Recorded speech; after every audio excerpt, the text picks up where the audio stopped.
अवधूत चिंतन श्री गुरुदेव दत्त. श्री स्वामी समर्थ.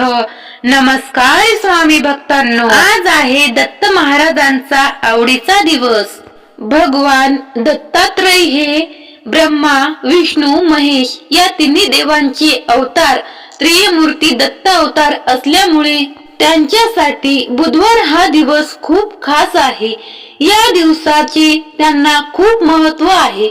या दिवशी जो भक्त त्यांची मनोभावे सेवा करील, पूजा आराधना करील, त्यांचे मंत्र श्रवण करील, त्यांच्यावर दत्तगुरूंची कृपा ही अखंड राहते. आज जो भक्त दत्तगुरूंची सेवा मनोभावे करेल, त्याच्या जीवनात ज्ञान संपत्तीची भरभराट होईल.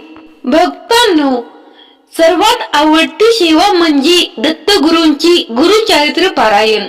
ज्यांना गुरुचरित्र पारायणाचे पारायण करणे शक्य नाही, त्यांनी फक्त हा मंत्र दर बुधवारी न चुकता श्रवण करावा.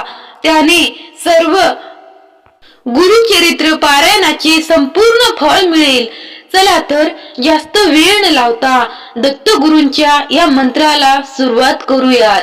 त्या अगोदर एक लाईक करायला विसरू नका आणि कमेंट मध्ये दिगंबरा दिगंबरा श्रीपाद वल्लभ दिगंबरा असे टाईप करा.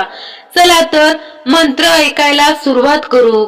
मंत्रामध्ये तल्लीन होऊन मंत्र श्रवण करा.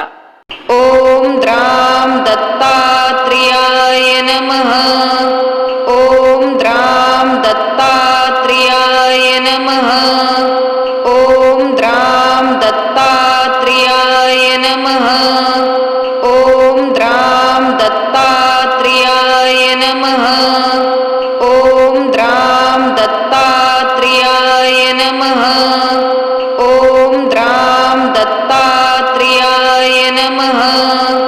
ओम द्राम दत्तात्रेयाय नमः.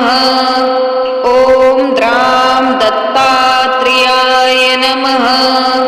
ओम द्राम दत्तात्रेयाय नमः.